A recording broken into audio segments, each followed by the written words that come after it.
Atensyon mga SSS pensioners, bukas na, araw ng Martes, March 31, 2026, importanteng bagay mangyayari na. Dapat alam nyo ito, para pensyon, sigurado. Hello mga ka-vlogs, welcome dito sa aking YouTube channel. Magandang araw po sa lahat ng mga manonood. Saan po kayong dako sa mundo? Kumusta mga ka-vlogs? Well, eto, makinig kayo mga SSS pensioners dahil bukas na po, araw ng Martes, March 31, 2026, importanteng bagay mangyayari na. Dapat alam nyo ito. Well, bukas kasi mga ka-vlogs ay last day o huling araw para ngayong buwan ng Marso.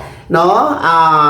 Magtatapos na tayo at dadako na tayo sa buwan ng Abril. Kaya naman po, pinaalalahanan ang lahat ng mga pensyonado ng SSS, yung mga meron pong buwan ng kapanganakan nitong buwan ng Marso at may edad na 80 pataas, huwag kalitaan, bukas na ang huling araw para mag-comply ng inyong annual confirmation of pensioners or SSS ACOP. Yes ha? Para sa mga nag-birthday o mag-birthday ngayong buwan ng Marso, anumang petsa mula Marso 1 hanggang bukas, Marso 31, at ang edad po ay 80 pataas, required talaga kayo mag-comply ng ACOP. At bukas nga po ang huling araw o deadline para po kayo ay mag-comply. Well, ang pagpapa-ACOP talaga every birth month ay ito po ang sinasabi. No, ayon sa SSS Circular number 2023-013 na yung may subject na revised guidelines for annual confirmation of pensioners or SSS ACOP. Kaya nga po revised guidelines kasi noon kasi ang magpapa-ACOP ay lahat, no? Lahat ng mga pensionado, wala pong pili ang edad. Kaso nga ngayon ang required na lang every birth month ay yung mga merong edad na 80 pataas, no? 80 years old pataas. Sana malinaw po yan kasi yung iba kahit hindi naman 80 nagtatanong pa rin po kung magpapa-ACOP pa ba sila, no? Uulitin ko, 80 years old pataas lang every birth month ang inyong pagpapa-ACOP mga SSS pensioners, mga retiree pensioners, total disability, death or survivor pensioners, dito ka man sa Pilipinas o nasa abroad. Well, paano ba magpa-ACOP? No? Pwede pa kayong humabol ha. Simulan nyo na sa araw na ito, araw ng Lunes, hanggang bukas, pwede kayong mag-walk-in sa pinakamalapit na SSS branch sa inyong lugar. Kung malapit lang naman kayo mga ka-vlogs, no? Fill up agad kayo doon ng ACOP na form, libre lang po yan. And then, pwede po makisuyo ang ating mga pensyonado sa kanilang mga authorized representative kung bedridden ang isang pensyonado. No? Mag-provide lamang kayo ng authorization letter, SSS ID or UMID ng pensyonado, tapos yung valid ID po ng authorized person.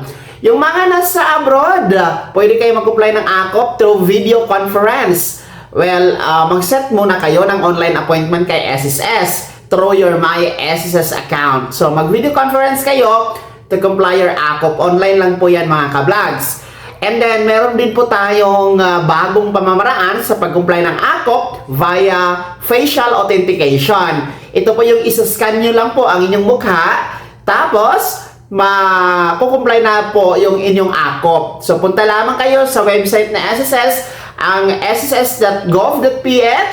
Tapos, ipindot nyo po yung ACOP compliance. Tapos, sundin nyo lamang po yung step-by-step process para mag-comply at makompleto ang inyong ACOP compliance via facial authentication.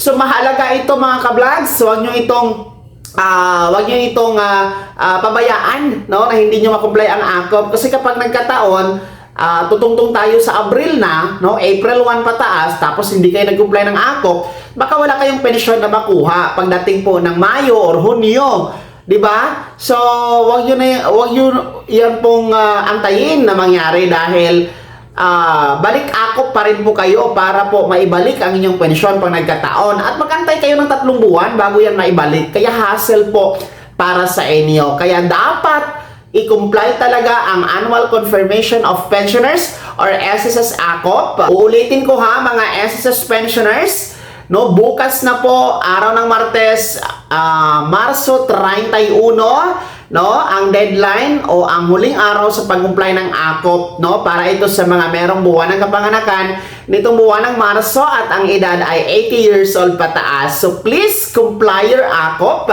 para tuloy-tuloy ang pensyon at hindi mapuputol mga kablogs. Kaya naman mga SSS pensioners, sino sa inyo dito ang mga tapos na nag-comply ng ACOP at sino sa inyo dito ang hanggang ngayon hindi pa nag-comply ng ACOP? Ibahagi niyo po sa comment section na nasa baba pakilakip ng buong pangalan at kung taga saan kayo. Kung bago ka pa lang sa aking channel o di kaya di ka pa nakasubscribe, i-click niyo muna ang subscribe button na nasa baba. Huwag kalimutan na pindutin ang notification bell. Ilagay sa all para una ka sa mga balitang i-upload ko. Maraming salamat. God bless. Mag-ingat mga ka-vlogs.